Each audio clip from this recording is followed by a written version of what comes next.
Mirëmbrëma të dashur shikues, jemi sërish në podcastin Konspiracion këtu në kanalin Okult në YouTube. I ftuari im për sot është një personazh shumë interesant, ka qenë prokuror i famshëm për ca përgjime që nuk i shkuan fort për shtat Partisë Socialiste dhe që ngjallen pastaj interesin e medias ndërkombëtare më shumë se sa për të vërtetën për trafikimin e të vërtetave që përmbanin ato përgjime. Si pasojë këtyre sjelljeve të pabindura, rebele ndaj partisë në pushtet u shpërblye me përjashtim nga sistemi i drejtësisë në emër të së famshmes reforma drejtësi dhe tani është avokat i lirë në profesion. Mirëmbrëma Gentian Trenova. Mirëmbrëma, faleminderit për ftesën. Faleminderit ty që erdhe. Jemi 9 vjet pas reformës në drejtësi. Ti je një nga viktimat e reformës. Pavarësisht kësaj, do dua që ti të jesh jo tifoz tani dhe të harrosh problemin tënd personal, ta shikosh ftoht pas 9 vjetësh, çfarë ka prodhuar reforma në drejtësi? Sigurisht reforma në drejtësi nisi për, më thonë, u tha tjetër gjë dhe u bë tjetër gjë. Pra ndryshe u nis, pra nisi si diçka e mirë që do rregullojë sistemin gjyqësor nga fenomeni i korrupsionit, nga fenomenet e ndryshme. Kjo pastaj do ndikonte tek domethënë thanë shumë gjëra, domethënë që me reformën e drejtësisë do zgjidhin shumë probleme, madje ishte edhe çelësi kryesor që Shqipëria të bëhet pjesë e Bashkimit Evropian.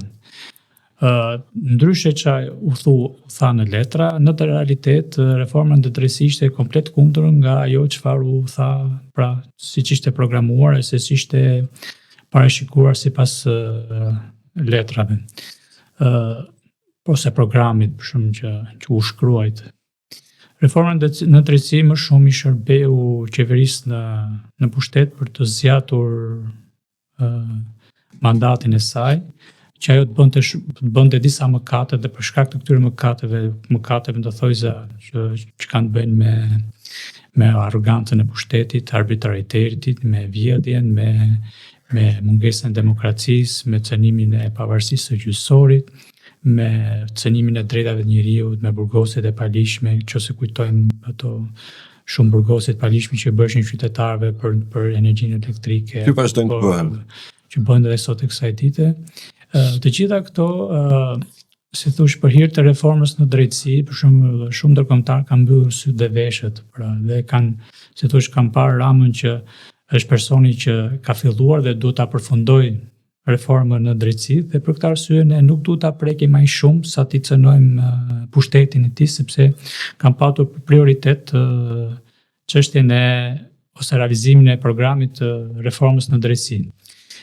Sigurisht për reformën në drejtësi Shqipëria u bë një vend pilot eksperimental për të parë se si do funksionojë një shtet me këtë lloj reforme, pra se si do funksionojë shteti nëse kur drejtësia kthehet në dorën e qeverisë. Gjyqësor do shantazhohet ose do vendoset në një formë presioni në mënyrë që të shërbejë qeverisë për të parë se si do funksionojnë institucionet, dhe qëllimi kryesor ose finali i autorëve që e programuan, e bën dhe e zgjodhën Shqipërinë si vend pilotimi të kësaj, ishte që kjo reformë të përdoret si shembull dhe në vende të tjera të Bashkimit Evropian apo të vende të tjera të Europës, thjesht me idenë që më tepër për të fuqizuar për të dhënë shiringa ose serume atyre qeverisjeve të majta në shtete të ndryshme të Bashkimit Evropian, gjithmonë në funksion të një pushteti, domethënë po themi tash, po flasim më hapur është tek shumë e qartë që Fondacioni Soros që përkrau reformën në drejtësi që ishte një nga e sponsorizoi, madje edhe e ideoi, mund të themi. Propozimi ka ardhur nga Fondacioni Soros në Tiranë. Fondacioni Soros dhe qëllimi kryesor ishte për shkak që nëpërmjet kësaj reforme që u hoq si reformë reformatore, do çonte Shqipërinë përpara, do zhdukte korrupsionin, do rregullonte shumë gjëra. Më mirë djalli boshta, folja boshtë ishte Qëllimi kryesor ishte për shkak që kjo reformë të shërbente qeverisë majt, pra qeverisë pro-sorosiane, pra po them. Edhe kjo lloj reforme të përdorë edhe në shtete të tjera, në Maqedoni, në Bullgari, në Rumani, pra të përdorë si shembull me qëllim që edhe në këto shtetet e tjera të Bashkimit Evropian ose të Ballkanit të instaloheshin regjime regjime majtiste pro-sorosiane për të çuar për të avancuar dhe programin sorosist që ka qenë. Dhe ideja është nëse në një shtet të caktuar, nëse do fitojnë rrymat e djathta, kryesisht ose partitë e djathta, ato do janë shumë të përkohshme sepse me një gjyqësor, me një prokuri që është e shkatruar ose e arrestuar plotësisht në favor të një qeverie të majtë, sigurisht do të jetë më e thjeshtë për të rrëzuar këtë lloj qeverish dhe gjyqësori do kthehej si një mjet politik për të fuqizuar nga njëra krah qeveritë e majta dhe për të goditur në mënyrë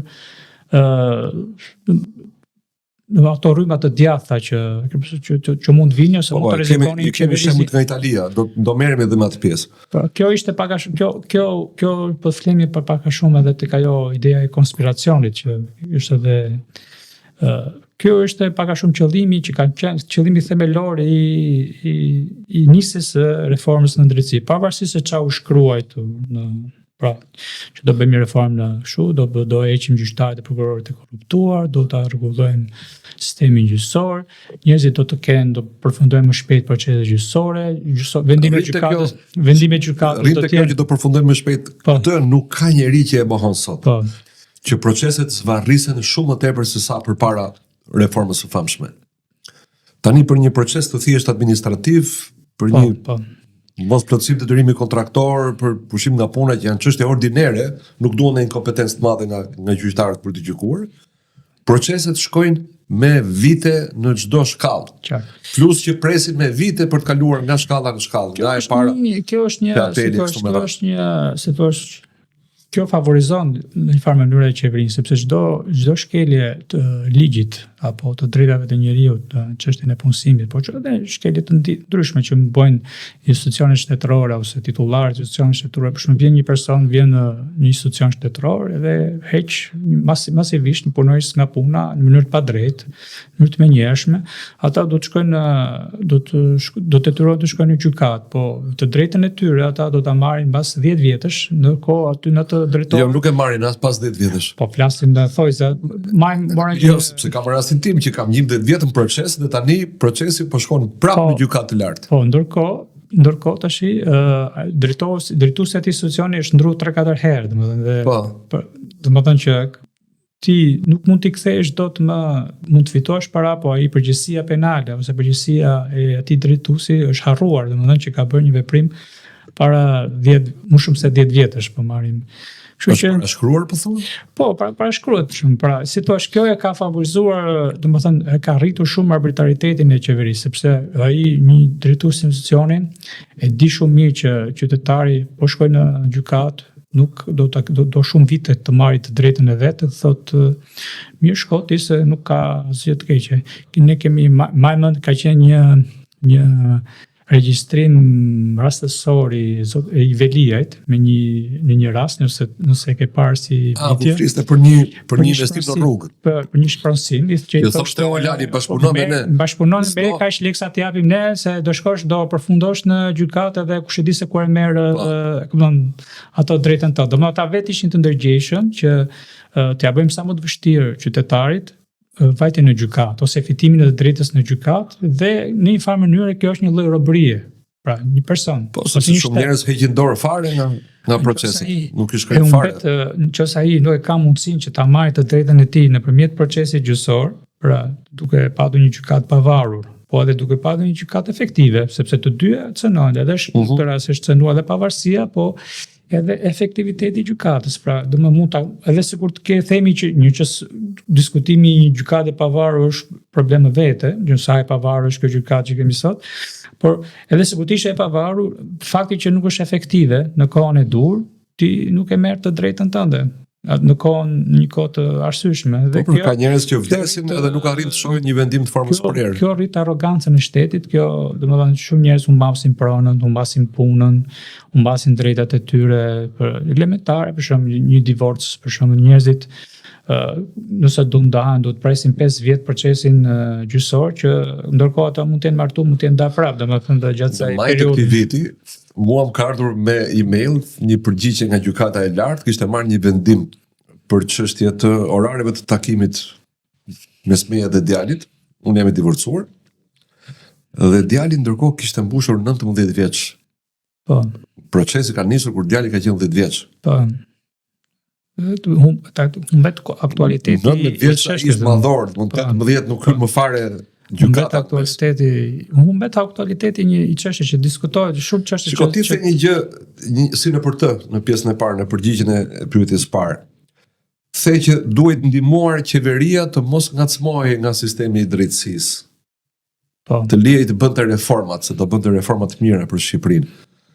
Ka qenë një perceptim i yt ky, apo të ka ardhur në një mesazh i tillë i drejt për drejt nga dikush që duhet mos cënohet qeveria? Po, nuk dua të përmendem, po ka qenë më në viti 2016, kemi bërë një mbledhje në prokurorinë e përgjithshme, ka qenë dikur atëherë zoti Vllalla, prokurori i përgjithshëm. Pavarësisht kursureve të tij, një gjë që mua më çuditi, ishte se në atë mbledhje ishte shumë prokuror, erdhi një ambasador i huaj këtu në Shqipëri që ishte se kohë, tha që ne këtu ka ardhur një, kjo i 2014 në fakt. Përpara reformës së drejtësisë. Jo, sa kisha ardhur PS-ja në pushtet në 2013. Po përpara reformës, reforma bën 2016. Tha që ne mbështesim shumë kryeministin Rama, ai është një reformator i madh, do bëjë gjëra shumë të mëdha, edhe ne kërkojmë nga ju që mos i bëni pengesë atij. Se dhe unë habitum çfarë pengese po i nxirrte prokuroria në atë kohë qeverisë Ramas, po kjo ishte thelbi që çdo justifikim që bënte Rama tek të huaj për mos bërje një diçkaje, ishte justifikimi që unë nuk kam gjyqësorin, më pengon gjyqësori, më pengon prokuroria për të bërë këtë apo atë. Kërkesë donte dorë të lirë, të mos kishte asnjë lloj kontrolli, asnjë lloj, ndërkohë që prokuroria e përgjithshme në atë kohë, domethënë ishte shumë konformist me qeverinë, që kishte ardhur, se kishte këtë sjellje me çdo lloj qeverie. Me çdo lloj politikani, ishte sjellja e tij konformiste me kushdo që ishte, ndërkohë që një prokuror i përgjithshëm korrekt do thoshte që dëgjoj zotëri, prokuroria këtë punë ka që do të kontrollojë. Ka shkelje, kontrolloj. Edhe qeverinë do ta kontrollojë nëse ka shkelje. Jo, qeverinë, po gjëja e parë kryesore që do të kontrollojë prokuroria është kryeministri dhe qeverinë, sa ai ka buxhetin kryesor të shtetit, ai ka aparat më të mëdha, po su kontrollua ai se ç'bën me lekët e shqiptarëve, pastaj ç'a vlerë ka kontrollosh tjerë. Vërtet mendon që duke mos e thënë emrin e ambasadorit shqiptarët nuk e morën vesh se për të qenë ambasador për fjalë për themi e lëm me kaq, domethënë. Po dihet se kush ka kaq shumë pushtet. Po mirë, gjithë secili dhe prokurori i përgjithshëm ti thot me sill prokurorët të jap një leksion. Gjithë secili mund të thotë ato. Mirë, s'ka gjë, atëherë po bëjmë teori konspiracioni. Unë besoj që ky ambasador ka qenë Donald Lu. Vllalla ka bërë gabimin e madh që i është nënshtruar fillimisht Donald Lus dhe pastaj e ka paguar kthesën që donte të bënte në rastin e bankers të hetimeve që ai autorizoi. Dhe pastaj sipas dëshmisë së atij vet, Donald Lu është rikthyer në zyrë për të kërcënuar vllallën, pikërisht sepse po hapte hetime ndaj bankers që kishte ca aksione të Sorosit. Se e përmendëm në fillim bisedës Sorosit.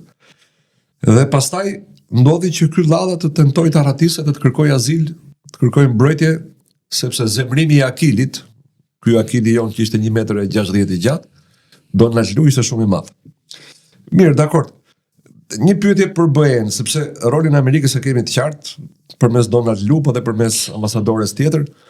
BE-ja vazhdon të ngul këmbë që reforma në drejtësi në Shqipëri është një sukses. Dhe është një model që duhet replikuar, pra duhet përsëritur, duhet riprodhuar nga vendet e tjera të botës. Janë kaq idiot apo janë kaq të paturpshëm? Jo, nuk janë, po janë të paturpshëm dhe kanë objektivin e tyre dhe pavarësisht problematikave, shkeljeve ligjore, shkelje kushtetuese që ka patur procesi reformës në drejtësi, për shumë problemeve edhe në korrupsionit brenda vetë organeve të reja të drejtësisë dhe të vettingut, ata kanë ka ushtruar një lloj presioni ose një lloj ndikimi të shumë të madh që këto fenomenet e korrupsionit vetë brenda organeve të vettingut të mos dalin në mos dalin në pamje. Vetë kanë ushtruar, me sa informacione kanë shkuar edhe në prokurit posaçme, që u kanë bërë presion që mos hetohen njerëzit e vettingut për shkelje që ata kanë bërë gjatë procesit, sepse i cënoi reforma në drejtësi. Kanë ndërhyrë edhe në Gjykatën Evropiane e Drejtave të Njerëzit. Ka shkuar vetë biles ministri i drejtësisë së Belgjikës nëpërmjet para disa vitesh ka shkuar ka takuar gjyqtarët e gjykatës së Strasburgut që ata mos të rrëzojnë procesin e vettingut në Shqipëri. Thjesht është rënë dakord që për një rast veçantë edhe mund të ketë një vendim kështu, po të mos cënojë thelbi ose sa për të lartë fytyrën. Mund të ketë një vendim kështu për të thënë që ka një konstaton një shkelje, domethënë po jo shkelje që cënoi thelbin e gjithë procesit të reformës. Edhe ato e kanë pasur shumë të rëndësishme këtë pjesën e reformës, është shumë e çuditshme për të parë pse kanë këmbgulur kaq shumë. Nuk është çështja vetëm e parave, sepse parat janë hedhur shumë para, duhet justifikohen edhe këto para që janë hedhur për një lloj suksesi që duhet të jenë nëpër letra. Po duhet të ketë patjetër diçka një përpavi tjetër, domethënë. Pra nuk është vetëm çështja reformë për reformë, nuk është vetëm çështja që janë hedhur para dhe duhet të justifikohen këto para. Mendoj se nuk është vetëm kaq, duhet të ketë diçka më. Nuk ka lidhje me atë deklaratën me ambasadorit lun në mbledhjen e prokurorit. Kjo qeveri duhet vazhdojë të punojë e qetë. Është, si thosh, kjo është pjesë si thosh e një grup si thosh establishmenti midis qeverisë Rama dhe fondacionit Sorosi, pra ndikimi i tij në Shqipëri dhe domethënë ndikimi i tij fuqia që ka bërë edhe ky fondacion për ta mbështetur qeverinë jo vetëm në SBA, po edhe në BE, sepse dim shumë mirë që Brukseli ose drejtohet ka rryma majtiste, pro-sorosiste, ka ca programe për të cënuar dhe identitetet kombëtare të shteteve të caktuara, pra që ato mos marrin vendime për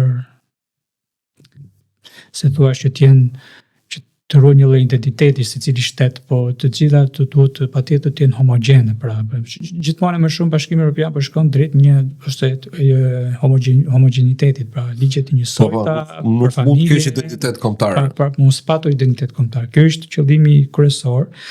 Dhe ideja është që nëpërmjet Bashkimit Evropian të ketë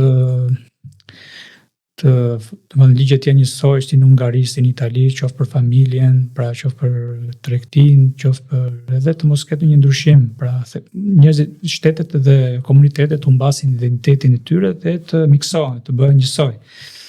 Kjo është pak a shumë si ideja ose këmbgula e Bashkimit Evropian. Ndërsa me Shqipërinë kjo çështja e sistemi gjyqësor është parë dhe si pilotim, si eksperiment, sepse duan për shembull që edhe në shtete tjera, ato që nuk arrin dot me disa shtete, për shembull ta bëjnë nëpërmjet zgjedhjeve, pra që nuk fitojnë dot zgjedhjet ose nuk fitojnë dot një referendum për një listë të caktuar, për një reformë të caktuar pro-majtiste, pro-sorosiste, ata ta bëjnë, ta rrëzojnë nëpërmjet procesit gjyqësor, ose nëpërmjet gjykatave. Pra, para 2 ditësh ti referohemi gjykatave, se më pëlqen mënyra se si i solli gjykatat në diskutim. Para 2 ditësh Gjykata Europiane e Drejtësisë ka marrë një vendim, nisur nga një rast konkret, po që siç do të gjithmonë krijon precedentin dhe një normë të re që duhet zbatuar. Rasti ka qenë 2 qytetarë polak të martuar në Gjermani, 2 burra, të martuar në vitin 2018 ose në 2015, diçka e tillë, kanë tentuar të rikthehen në Poloni dhe kanë pretenduar që shteti polak nuk u ka njohur martesën. I ka njohur si 2 shtetas polak që i gëzojnë gjitha të drejtat e tyre, po jo si të lidhur me njëri tjetrin në martesë. Janë drejtuar Gjykatës Evropiane dhe Gjykata Evropiane ka dhënë një vendim që shtetet anëtare, pavarësisht kuadrit ligjor që kanë, janë të detyruara të njohin martesën e lidhur nga një vend tjetër anëtar. Pra me që është lidhur në Gjermani dhe janë të 2 vende anëtare, Polonia duhet ta njohë. Që i bie edhe po të jenë 2 shtetas gjermanë që vendosin të shkojnë të jetojnë në Poloni, duhet u njihet martesën. Tani Polonia përgjigjet nga ana e saj që ne e kemi të ndaluar me kushtetut njohjen e martesës homoseksuale, sepse kushtetuta jonë sankcionon që ka burrë dhe grua dhe ka martesë midis burrit dhe gruas, madje shteti është i detyruar ta mbrojë martesën. Unë tentova, siç tentoj zakonisht, kur dua të dëgjoj pikpamjen liberalo-majtiste, wokeiste, të pyes ChatGPT-n se si zgjidhet ky problem. Dhe i thash, në territorin e Polonisë, cili ka përparësi, ligji polak apo ligji evropian? Dhe tentoj fillimisht të më thoshte që ka ligji evropian. Po mirë, thash, po është kushtetuta polake, nuk është një ligj i zakonshëm që krijon një konflikt dhe mund ta zgjidhësh në gjykatë, e shfuqizon gjykatën. Kushtetuta është miratuar me referendum. Dhe më tha, po, këtu ke drejt. Kushtetuta prevalon, pra ka përparësi përpara të drejtës evropiane. Po i thash, si zgjidhet, do zgjidhet me sankcione, tha. Domethënë, BE do t'i vendos sankcione Polonisë, do t'i vërë gjoba, do t'i kufizoj aksesin në fondet e BE-s, do ketë presion diplomatik. Pra çfarëdo që të thot populli, mua s'më intereson, thot ai në Bruksel, ai teknokrati i Brukselit. Nuk dua t'ia di më që keni vendosur me referendum, do t'ju imponoj unë kështu si them unë. Qartë, ky është rreziku i institucioneve të Bashkimit Evropian që nëpërmjet njerëzve teknik atje që nuk i njeh njeri, pra që zgjidhen në mënyrë që nuk dihet, pra nga vinë me procedurat e konkurimit për shembull, po nuk janë njerëz që zgjidhen nga populli, nuk njihen nga njerëzit, thjesht që krijojnë ca struktura teknike, burokratike të mëdha dhe ata vendosin për jetën, për fatin ose për çdo lloj komuniteti dhe populli në gjithë territorin e Bashkimit Evropian. Madje një rrezik është edhe te Gjykata Evropiane për Drejtat e Njerëzit, që nuk është pjesë e Bashkimit Evropian, por është një institucion tjetër dhe një studim që krijuar nga Këshilli i Evropës. Këshilli i Evropës, një studim që është bërë nga një revistë ose nga një studio prestigjioze, po është me prirje, si të thuash, për të mbrojtur shtjatiste, pra po me prirje për të mbrojtur drejtat e katolikëve dhe të krishterëve në Europë, është një rrym juristësh. Dhe ka bërë një studim që shtetet ose ke thënë për qendrën europiane për ligjet e drejtësisë. Po, ligjet e drejtësisë. Po.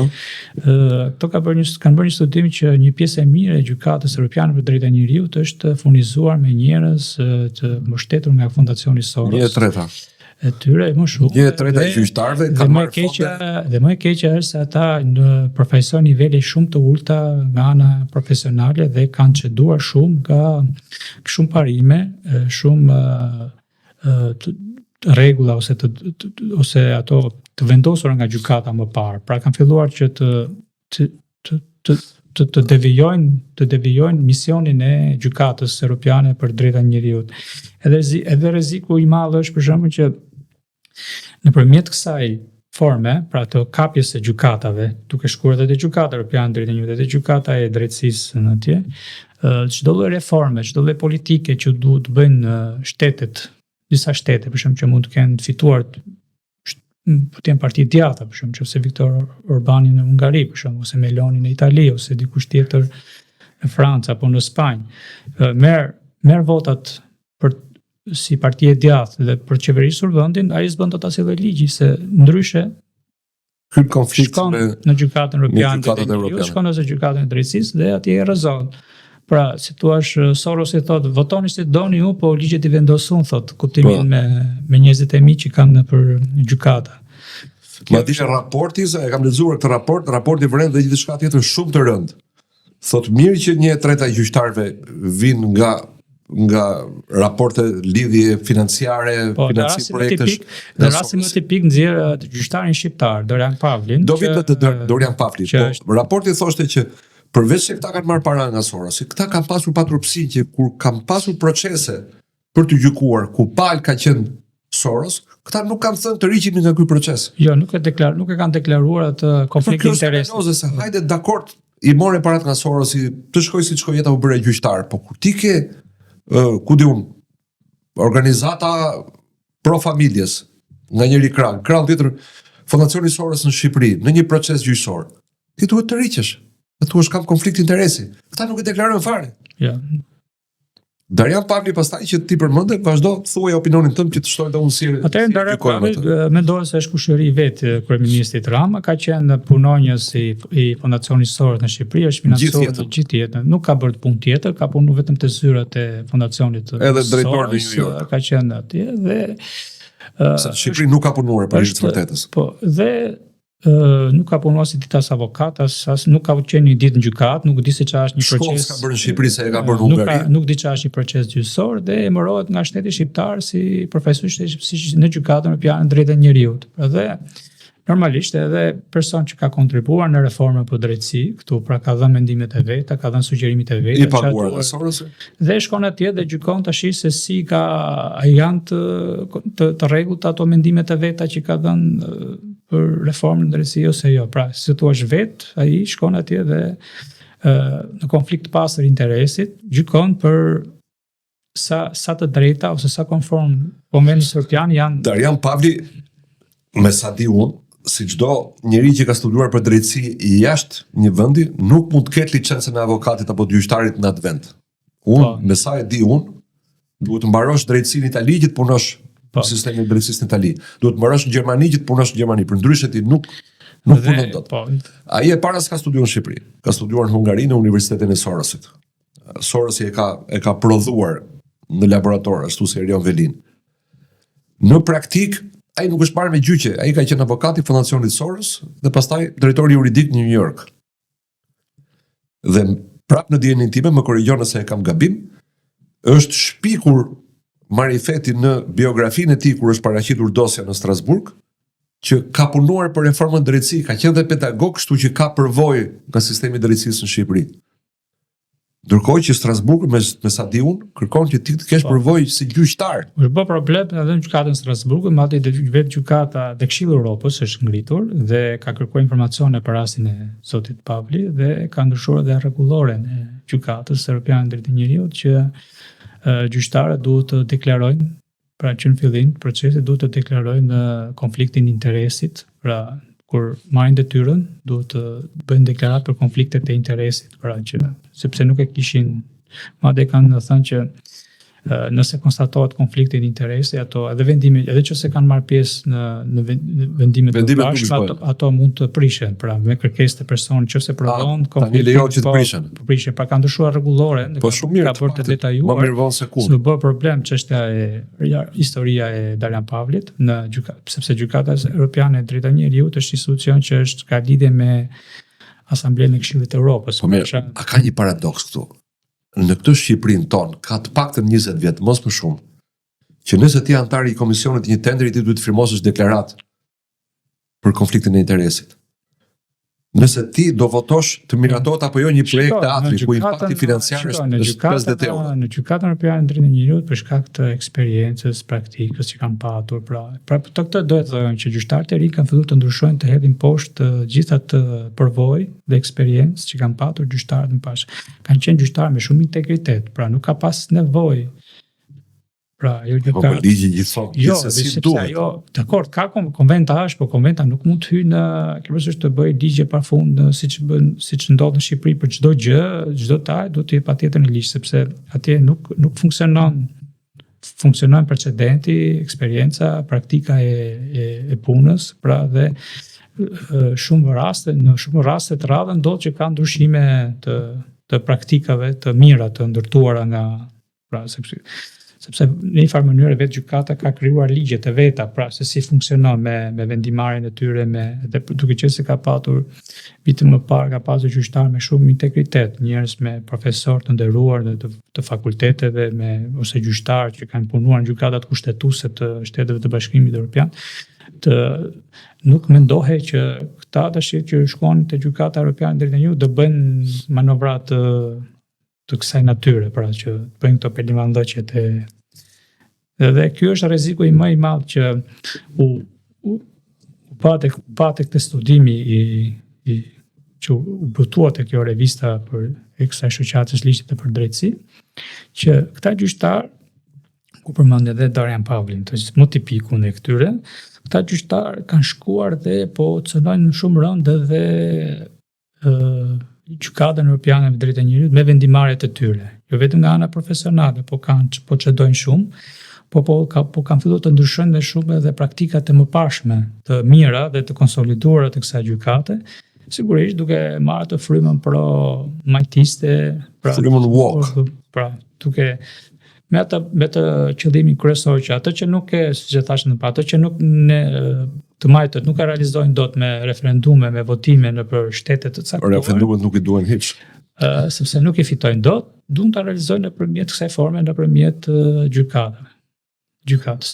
Të njëjtën gjë donin ta bënin edhe në Amerikë me zotin Trump, pra që donin për shembull ta pengonin sa procese u hapën atij para se të zgjidhej president, pra donin rreth 35 në mos gaboj. Pra donin që ta pengonin atë, pra nuk e pengonin dot me vot, ardhin në pushtet të tij dhe donin ta pengonin nëpërmjet proceseve gjyqësore, hetimeve, dhe kjo është një, si thua, strategji e të majtës sot për të përdorur gjyqësorin dhe prokurorin për të penguar, si thua, kundërshtarin për të realizuar ato objektivat e vet. Nuk e di po rasti i Salvinit për mua është skandaloz, është të marrë në shqyrtim. Nuk e di sa e ke ndjekur karrierën e Salvinit si ministër dhe kryetari i partisë. Në Itali. Salvini ishte me qeverinë Conte, ishte ministri i brendshëm. Po. Dhe vendosi të merrte në kontroll kufirin. Po. Që duhet ta bëjë çdo ministri i brendshëm. Që u hap procesi për drejtivë. Do të thënë, nëse unë kam kufi, nga kufiri do hysh në pikat që kam caktuar unë. Do paraqesesh një dokument identifikimi dhe unë kam të drejtën të lejoj ose të refuzoj hyrjen. Menjëherë u hap procesi ndaj tij. Të njëjtën gjë ndodhi edhe me Saqen. Publiku çfarë ndodhi? Erdhi një anije me rreth 130 refugjat në bord ose pretendent për se nuk e dim akoma pa u shqyrtuar rasti quhen refugjat apo jo. Po në atë moment quheshin thjesht klandestin, ilegal, me anije me flamur spanjoll, precisisht as italiane. Salvini tha, ke flamur spanjoll, të shkon në Spanjë. Çoj atje refugjatët, nuk ke drejt ti të më sjellësh mua afrikan, sepse mendon ti që duhet vinë në Itali këta. Dhe nuk i lejoi hyrjen në port. I lanë në rad. Po ngritën gjykatat dhe kanë bërë namin kundër Salvinit. Dhe vazhdojnë proceset akoma. Do të thënë të akuzohet Salvini për pengmarrje, për kërcënim të jetës, të shëndetit, të fëmijëve, të grave dhe burrave që ishin atje, ndërkohë që ai thoshte, mund të hysh në territorin tim, se për këtë punë jam ministri i brendshëm. Po një rast tjetër është edhe rasti Thaçi, pra, që në momentin që u rakortua marrëveshjen për të shkuar në SBA për të firmosur të presidenti Trump marrëveshjen e paqes me Serbinë, pra për të zgjidhur, ai menjëherë u pashkuar atje, u filloi procesi në Hag. Pra filloi një gjë edhe me Ramush Haradinaj, që ishte kryeministër, vetëm se kundërshtonte vendosje të tarifat 100%, kërse fillonte të mante të ishte shumë pro shtetit të Kosovës, pra me ato politikat. Ti tregonte dhëmbët e Serbisë. Filloi procesi ndaj Haradinajt në Hag. Pra, përveç do ai doli pa fashën, po problemi është ato e realizojnë qëllimin e tyre. Pra, si kryeministër. Pra, nëpërmjet këtyre proceseve, kjo është, si thua, një lloj strategjie që ata duan është rihapur debati ditët e fundit pas masës që mori gjykata sipas kërkesës së prokurorisë në dëm të Belinda Ballukut për pezullim nga detyre. Po. Kam ndjekur prononcimet e Ylli Manjanit, i cili thotë që është tejkalim i të drejtave të gjyqësorit, pezullimi një të zgjedhuri. Dhe ai gjykon se, domethënë, procesi mund të vazhdohet, ti mund të kërkosh arrest shtëpie, po s'mund të pezullosh funksionet publike. Se me këtë teori ti nesër thua unë kam dyshime për kryeministrin. Po. Pezullet e kryeministrit. Pezullimi nga detyra e një ministri është hera e parë që ka ndodhur me vendim gjykate dhe si thua ka një është pak çështje delikate dhe është vështirë të mbash anën e, po flasim në pjesën e drejtës kushtetuese. Jo anën e kuptimin e tifozërive, po thjesht nga ana konceptuale, pra, sepse ndeshen dy parime në këtë lloj historie. Nga ana formale juridike, vendimi i gjykatës për pezullimin nuk ka asnjë shkelje. Sepse në kod procedurës thuhet për shembull janë këto lloj masat sigurimi, ministri nuk përfshihet te këto personat e zgjedhur drejt për drejt nga populli. Se thot aty njerëz personat e zgjedhur drejt për drejt nga populli, siç janë kryetarët e kryetarët e bashkive dhe deputetët dhe dakor, ka një kushtetues që barazon në imunitet dhe drejta ministrit dhe deputetit. Po, jo, kodi procedurës po them. Okej, dakor. Nuk e thot personat e zgjedhur. Po, mund të jetë një lapsus ky sepse praktikisht ti ministrin e ke të barazuar me deputetin me kushtetutë. Po e ke në kushtetutë, po te kodi i procedurës nuk e ke. Ai gjyqtari nuk shef, domethënë kur zbaton kodin e procedurës, shef kodin e procedurës, nuk i hyn interpretimeve të zgjeruara për të shkuar te kushtetuta për të thënë që e ka thënë avokati këtë. Po e ka thënë avokati, po gjyqtari nuk i hyn kësaj në pjesën e argumentimit dhe të ballafaqimit të faktit me kërkesën edhe po gjyqtari e ka këtë detyrë. Në rast është i paqartë mund t'i kërkojë gjykatës kushtetuese të shprehet. Shiko, nuk mund t'i kërkoj, po për të gjyqtarin për këtë rast mund të jetë e përcaktuar në kod procedure penale, është detyra e ligjvënësit që ta kishte rregulluar këtë gjë. Nëse mendon se pranoj këtë gjë, që ligjvënësi mund kishte shtuar siç ka vënë fjalën kryetar bashkie, mund të vënë dhe ministër. Po. Nga ana tjetër, kur e di unë që jam qytetar i thjesht, gjyqtari e di shumë mirë që ekziston në kushtetutë. Po ekziston kushtetutë që statusi i ministrit është i barabartë me statin e deputetit. Dhe ajo është bërë për rastet kur një ministër nuk është deputet.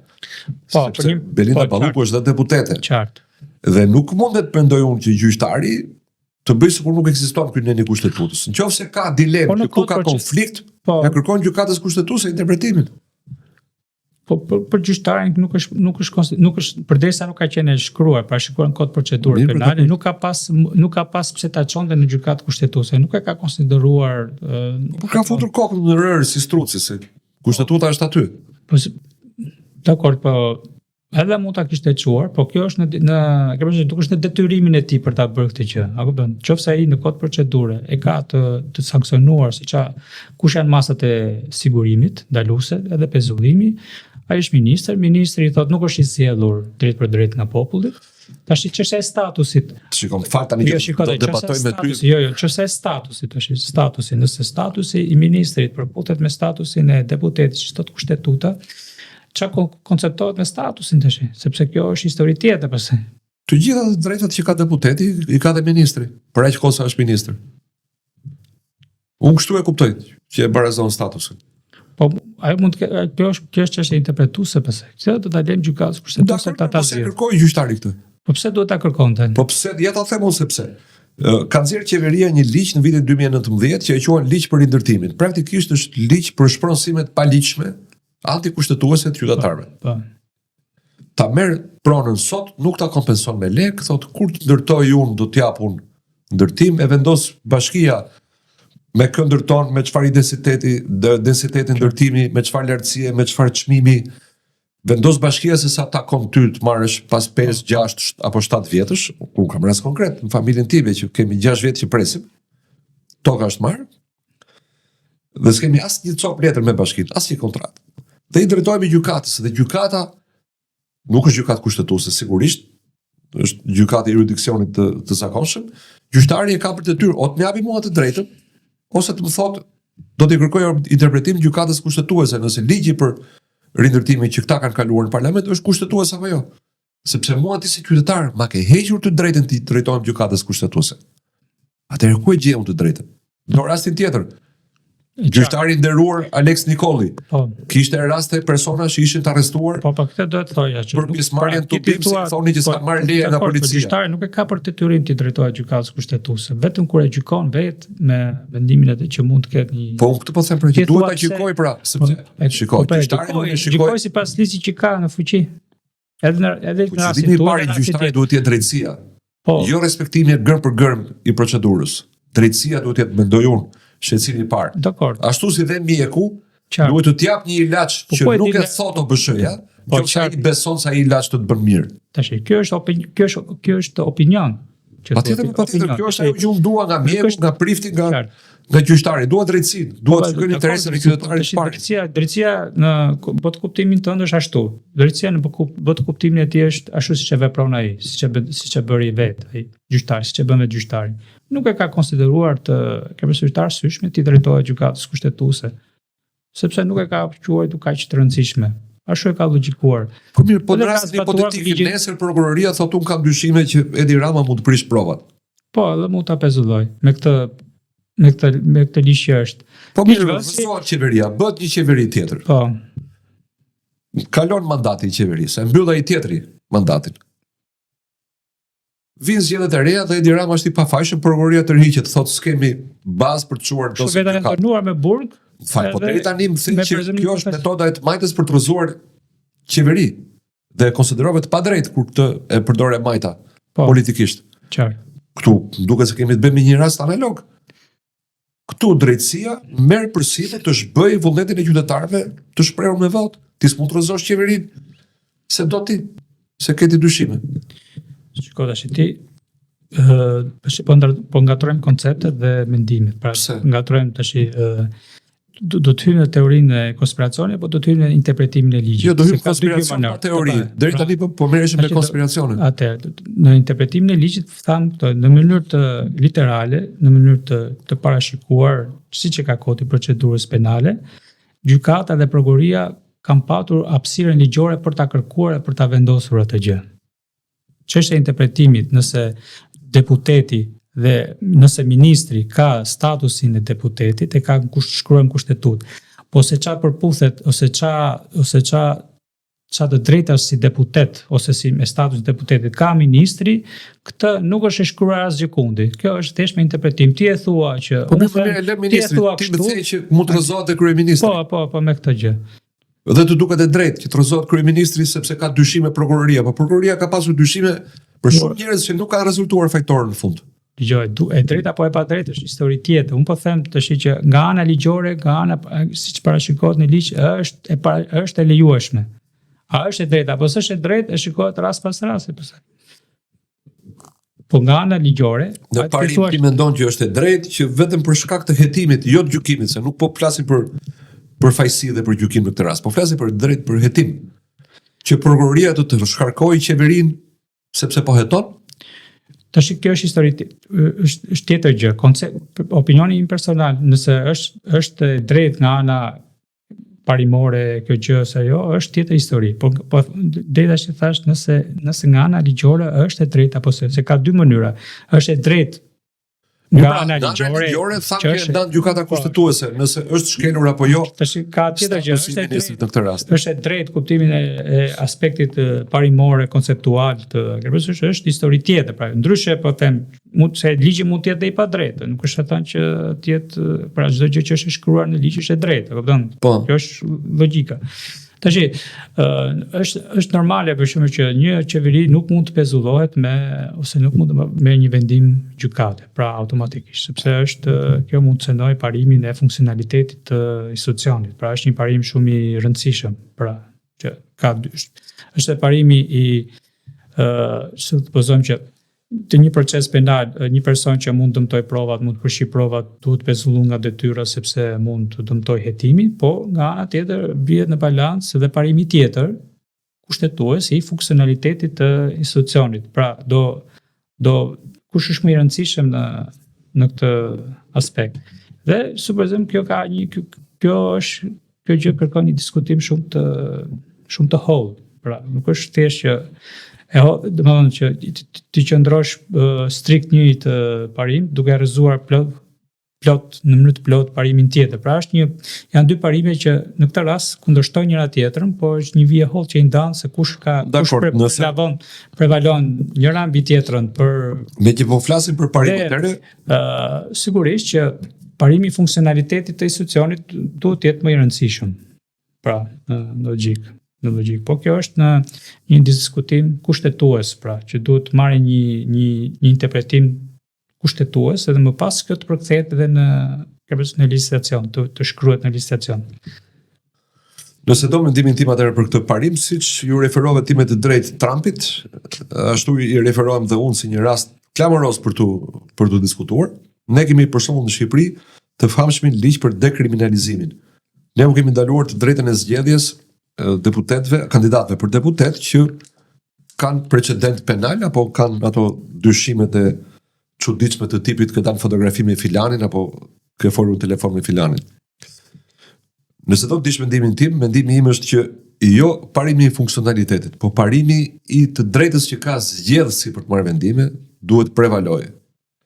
Në momentin që Donald Trump merr 100 milion vota apo 80 milion vota, ai është president, nuk më intereson fare se çfarë procesesh kërkon ti greshti. Është tjetër gjë që thuat. Unë po në rastin që po diskutoshim, se ishte në diskutim nëse personi që është ministër ose kryeministër për shembull që sepse nëse ai ikën si pezullohet nga detyra, institucioni nuk funksionon. Është e njëjta gjë pra. Unë e kam zgjedhur, unë s'ka votuar Edi Rama, njerëzit e dinë, po nëse unë do kisha votuar Edi Rama, do kisha të drejtë bërtisja të thoja që unë e kam votuar për të qeverisur 4 vjet. Ti nuk mundesh me një dyshim të më heqësh mua të drejtën që të qeverisim nga ky njeri 4 vjeçarin e ardhshëm. Se jemi fillim pa datë. Çdo person i zgjedhur, çdo person i zgjedhur ka edhe aty kufizimet e veta sepse ai nuk mund të veprojë në mënyrë arbitrare ka dhe ka parashikime, arreston në flagrancë, arreston edhe deputetin. Është një kontratë sociale midis personit që voton dhe personit që zgjidhet. Unë të votoj ty si kryeminist, po flasim për dyshime. Po do të thotë që kam dhënë autoritet absolut të bësh çfarë do të bësh. Po s'ka absolut, me vendim gjykate ikën nga posti, shkon në burg. Po, kjo. Dakor pra. Kjo është ideja. Po me vendim gjykate për hetim të plot, pas ngritjes akuzës, jo me dyshim.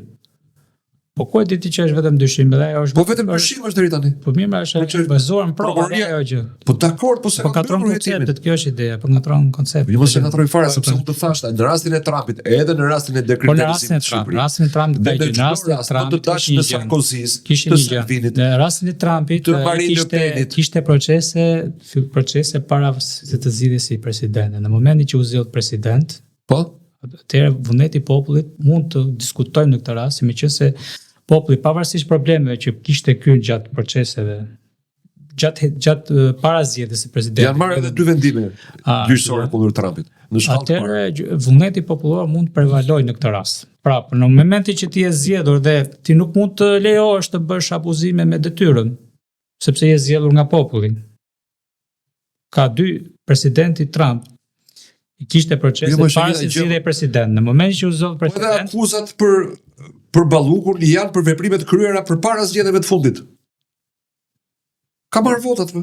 Ka marrë vota, po s'kan qenë, nuk kanë ato nuk kishin qenë, nuk kishin dalë publike, nuk njiheshin nga publik. Po njiheshin nga prokuroria po e kërkon pezullimin e funksionit. Populli nuk votoi për ato, sepse në këtë rast edhe prokuroria ka bërë një lojë jo të ndershme, sepse i ka publikuar ato, se ka nisur hetimin. Do flasim edhe për ato. Ballukut mbas zgjedhjeve, duke bërë një marrëveshje të fshehtë me qeverinë që unë po të bëj një nder, nuk po e akuzoj Ballukun para zgjedhjeve, po do e nis hetimin ose do e akuzoj mbasi ti të marrësh punë me zgjedhjet.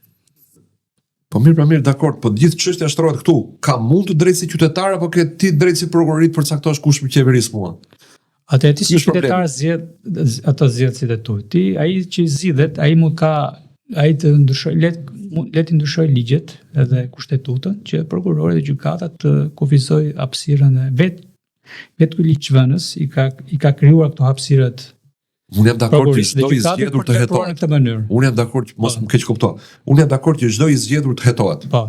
Nga prokuroria, pa kufizim fare, më të kontrolloj llogari bankare, banesën, nëse ka dyshime, makinën, telefonit ja përgjoj, t'ja heqi pasaportën. Dalimi për pezullim është e parashikuar në kod procedurës. Ti thotë edhe arrest shpijemur. Të parashikim në kod procedurë nuk e ka shkruar as prokurori as gjykata në kod procedurë, kanë shkruar ata që shkruajnë në parlament. Po flasim për parimin tani, e lam teknikalitetin se ta me vendos gjykata kushtetuese. Ndryshojnë atë ligjet. Jo, pra, këtë diskutim ja lam gjykatës kushtetuese. Hajde flasim bashkë për parimin. Pra, ti je prokuror, unë jam deputet. Ti ke dyshime që unë kam bërë shkelje të ligjit. Ma përgjo telefonin, më përgjo në mënyrë ato mjediset, më hiq pasaportën, më kontrolloj llogaritë bankare, hajde më bëj kontroll banese. Po deputet më kanë bërë qytetarët me votë, nuk më heq dot i mua. Për këtë them, kjo është pika që unë ndajem. Unë nuk kam problem që ti thuhet Melinda Ballukut nuk e për dalë nga dera e shtëpisë. Do të vë kamera 24 orë, do të vë përgjues 24 orë. Nuk do kesh pasaport, nuk do hyet, do dali kusht në shtëpinë tënde. Do komunikosh vetëm me internet dhe unë do t'i monitoroj gjithë bisedat që ti bën. Por nëse ajo është e zgjedhur për të qenë zëvendës kryeministër, është votuar nga parlamenti, ajo duhet vazhdojë ta ushtrojë funksionin e saj nga shtëpia. Nga shtëpia, mos i duhet prishi provat. kur është në shtëpi dhe kur ti e monitoron 24 orë atë. Shiko, nëse në kod procedurë penale i është lejuar prokurisë dhe gjykatës të vendosi kufizimet e drejtave të ato që theti që i renditi një mësim, ka vendosur edhe këtë kufizim për pezullim nga detyra. Kjo është e parashkruar në kod procedurë penale. Tash ti thua që njëra nga këto janë në rregull, kjo tjetra s'është në rregull. Po kështu unë thash parimisht unë mendoj kështu, ndërsa praktikisht e zgjidh gjykata kushtetuese. Përderisa është e shkruar atje si parashikim ligjor, si kompetencia ka lënë prokurisë dhe gjykatës, atëherë ti mund ta diskutosh tu, po ti s'mund të thuash duke u nisur nga parimi, ti thuash prokurorit gjyqtarit pse zbatove ti këtë ose pse zbatove ti këtë. Nëna është e shkruar atje në kod procedurë. Kota ngomi pse është rrëzuar Haradinaj, pse është rrëzuar Thaçi, pse është rrëzuar Salvini si ministri i Brendshëm, pse rrezik ishte të ndalojë Trump të zgjidhej president, se ata me procedurë kanë bërë. Bazuar në procedurë kanë qenë ata. Gjithsesi, se një gjë tjetër me interes. Nisët akuzojë prokurorin që rrjedh të dhëna në publik. E kemi parë shpesh në fakt, ka 10 raste. Në Shqipëri kanë qarkulluar video intime të një çifti. Burri ka qenë një arrestuar, i është sekuestruar telefonin celular, pastaj prokurorët kanë filluar ta shpërndajnë me WhatsApp videon erotike të gjetur në celularin e tij që ka qenë skandaloze, domethënë. A mendon që ka faj prokuroria në gjithë këto rrjedhë informacioni që dhe pse e bën? Se këto nuk janë thyrje të sistemit kompjuterik. Nuk ka hyrë dikush nga jashtë, një hacker, të thyejë sistemin dhe të vjedhë të dhëna nga prokuroria. Këto janë të dhëna në mënyrë të qëllimt nga prokurorët. Vetë në gjithmonë prokuroria ka pasur problem në lidhje me rrjedhën e informacionit, pra. Po nuk mund vemi në disa raste mund të jetë papërgjegjësia e prokurorit të çështjes ose oficerëve të policisë gjyqësore. Ndoshta në disa raste mund të jetë pakujdesia ose një neglizhencë në punën e tyre, pra që rrjedhin të dhënat nga dosjet. Një pjesë mund të jetë qoftë administrata gjyqësore, administrata e prokurorisë, pra sepse dosjet se thua ka kanë ato procedurat e veta të brendshme për që fotokopiohen, që regjistrohen, që qepen, qoftë edhe avokatët. Në shumë raste kanë avokatët njihen me dosjen e klientit të tyre, në një çështje për shembull që mund të ketë disa pandehur, mund të njihen avokatët e pandehurit tjetër, njihen të materialet e të pandehurit. Jo të klientit tij, po të pandehurit tjetër që është në proces. Janë 2-3 pandehur, për shembull, janë 3-4 avokatë dhe njihen me gjithë materialet e dosjes dhe mund të ketë rrjedhë informacioni në mënyrë pra nga njëri nga avokatët, për shembull. Avokatët mund ta bëjnë, mund të kenë interes për të përpunuar opinionin publik në një drejtim ose në një tjetër. Po prokurorët pse e bëjnë? Kur e ja prokurori pse? Po ka raste për shembull që kjo është kundërligjshme. Që është kundërligjshme patjetër. Po arsye mund të jetë nga më ndryshme. Në disa raste prokurorët duke qenë se janë komod ndonjëherë dhe me provat e tyre për shembull kjo përsërisht edhe duan ta godasin që të qenë çik suksesshëm me dosjen e tyre ose duan ta mysin me opinion publik ose me mendim, pra përdorin edhe gazetarët duke i furnizuar me në një informacion, gjys informacioni, gjys pasazhi, gjys mesazhi jo të plot, me qëllim që personi të denigrohet, të lendiset njërë në publik dhe kjo përsërisht edhe vetë prokuroria dhe gjykata për atë mos diskutohet. Kjo baner komunizëm. Kjo dhe kjo gjykata për shembull dhe prokuroria të jenë më të qetë në vendimarrje për një mas sigurimi, për një mas dënimi, për një gjë, pra të mos diskutohet thelbi i ka apo s'ka prova për fajsinë e tij, a kupton? Po kjo përsërisht ky e ka bërë këtë punë, thot opinioni publik, a kupton, dhe të mos ketë reagim për një vendim të drejtë edhe të dyshuarin ose të pandehurin. Pra për të për ta vendosur është tamam koha si ato metodat e dikushme të Enver Hoxhës që kudonte të godiste një person dhe godiste shumë me opinion publik. Kam dëgjuar një oficer që tregonte një histori shumë interesante. Kadria Zbiu, në atë kohë ministri i mbrojtjes, shkon për vizitë në bazën e Pashalimanit. Po. Edhe mblidhen gjithë oficerët në atë sallën e eventeve, sallë kulturore, kinemaja, gjitha bashkë që i kishte baza, dhe momenti që hyn ministri i brendshëm, ministri i mbrojtjes në sallë, nuk çohet në këmbë askush. Ata sigurisht ishin porositur. që të mos çoheshin këmbë. Dhe ky që ishte dëshmitar thotë Kadriu filloi të dridhej. U zverdh dhe u drodh zëri ndërkohë që filloi të na fliste, sepse e kuptoi mesazhin. Po. Dhe ai e dinte se nga vinte Qartë. ky mesazh se nuk mund të bëhen bashk 200 oficerë apo 300 oficerë edhe të mos çohet asnjëri në këmbë kur hyj ministri i mbrojtjes. Po. Këtë po bëjnë dhe këta thua. Po, Komunizëm. pak a shumë e njëjta, do të thonë e njëjta gjë. Kemi pak minuta që na kanë mbetur për të folur.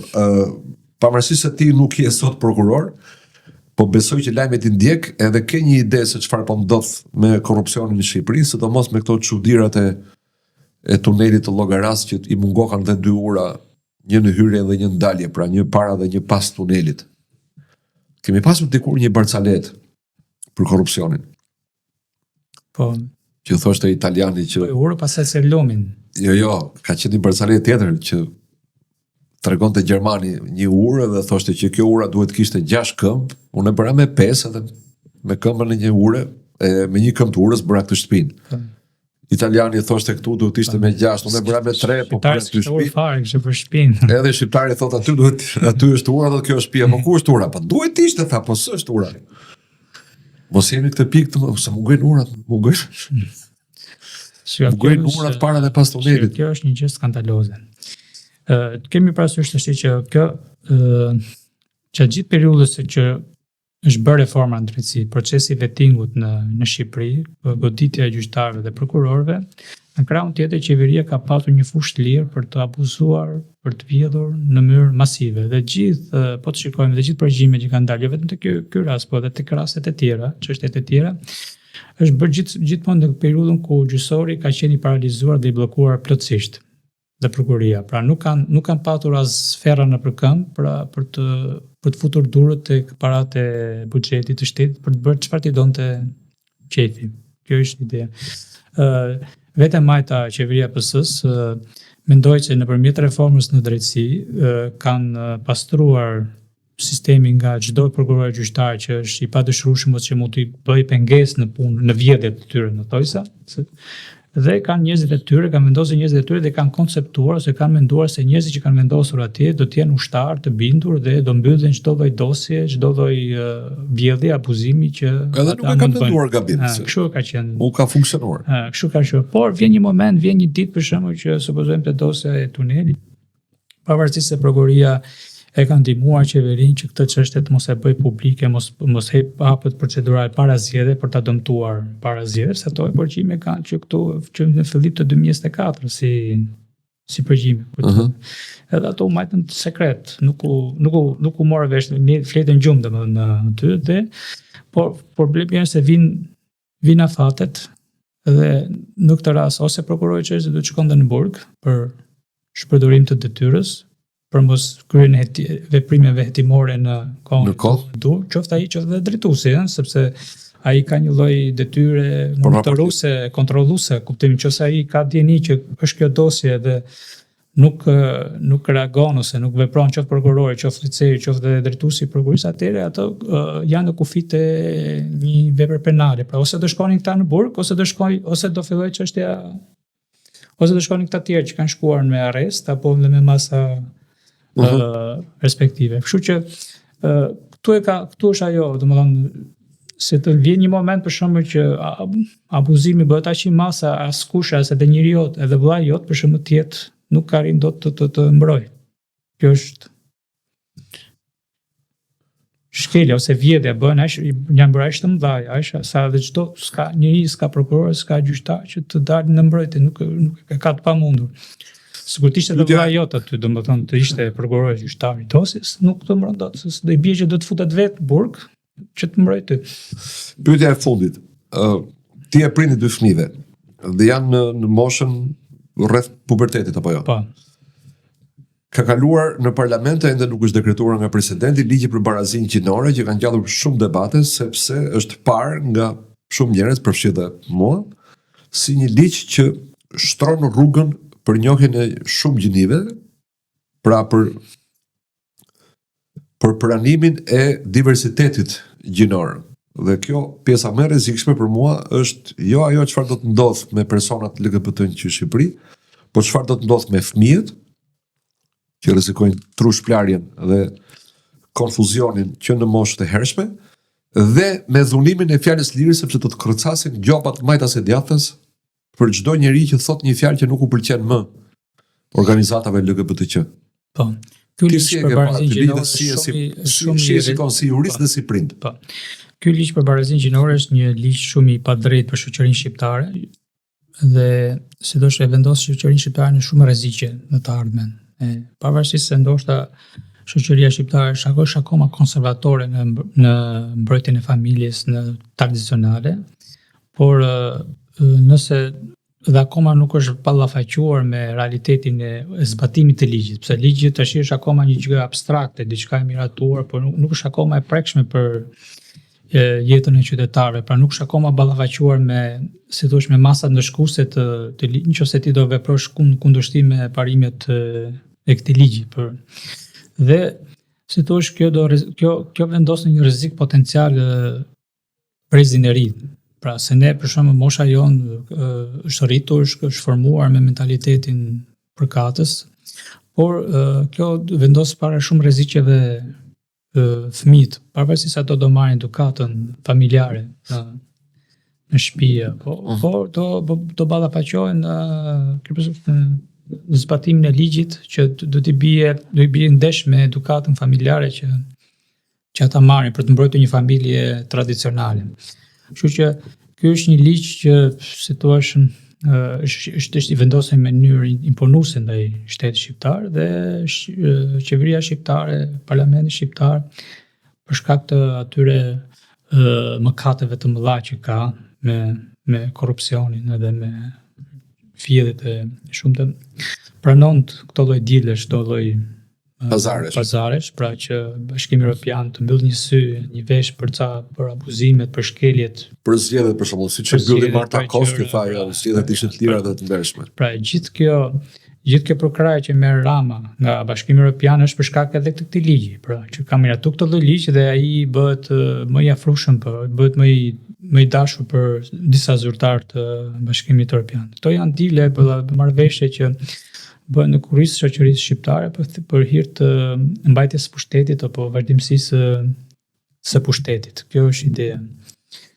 Po, se si do ketë zgjidhje është shumë vështirë, vetëm thjesht shoqëria shqiptare do ky ligj fillimisht nuk do arrit të zbatohet dot në mjedisin shqiptar, sepse është mjedis shqiptar, është konservator, është pro familjes. Po do ketë konflikt sepse ndryshe është rritur fëmia në familjen shqiptare dhe ndryshe do ballafaqohet me ligjin në shkollë apo në punë nesër në të ardhmen dhe do ketë vështirësi ky ligj do jetë represiv ndaj familjes tradicionale, ndaj njerëzve.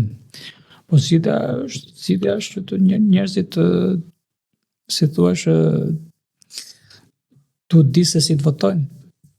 Votimet ikën, tani me këtë ligj si këtë ligj është nuk për momentin nuk ka zgjidhje, ajo do marr, besoj se do marrë dhe firmën e referendumit është një zgjidhje.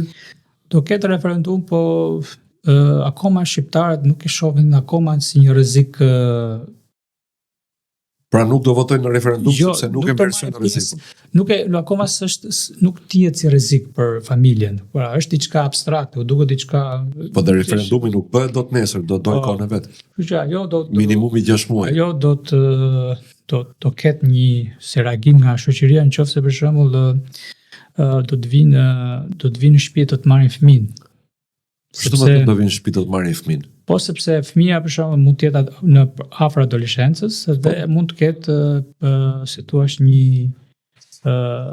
mund të jetë i paqartë për gjininë e vet ose si do ta marrin? Po jo. Se thua do ta marrin fëmijën. Si do ta marrin fëmijën sepse ti si prind nuk lejon që ai të deklarohet një gjini të caktuar për shembull, që s'është. Po pariti puna deri aty dëmi është bër. Po njerëzit se kanë nuk duhet ta lejojnë. Po njerëzit jam i shqetësuar se do të marrin fëmijën, jam i shqetësuar se po i shplajnë trut në shkollë. Po jo, mos pa nevojë të shtëpi. Shplarje po do vi momenti që duke qenë se prindri nuk do ketë atë reagimin për të mos e lejuar fëmijën që të jetë i paqartë në gjinin që do zgjedh. Sa mund të ketë raste për shembull që fëmia është për për shkak të periudhës së moshës, kjo njihet si një periudhë që fëmijët akoma shumë fëmijë, domethënë nuk e kanë akoma të qartë të gjithë fëmijët e parashkollore dhe të fillore kanë disfori gjinore.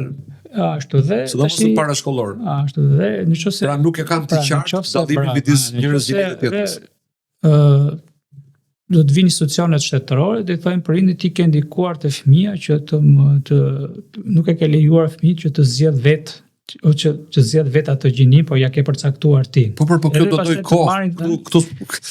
Kjo do doj kohë. Kur vi ky moment. Kur vi ky moment. Por nuk duhet të shqetësohen më herët prindrit që po të bëjnë foto literatura. Për mendimin që duhet literatura anti-shkencore në shkollë dhe në kopës. Duhet të shqetësohen që tani që është miratu ligji, por nuk po ndodh. Kjo është gjoba ka filluar. Kjo është rreziku. Domethënë Akil Pano dhe Altin Goxha janë bërë të famshëm në gjykatë në procese të ngritura kundër tyre nga organizatat LGBT që i akuzojnë për gjuhurrëtie.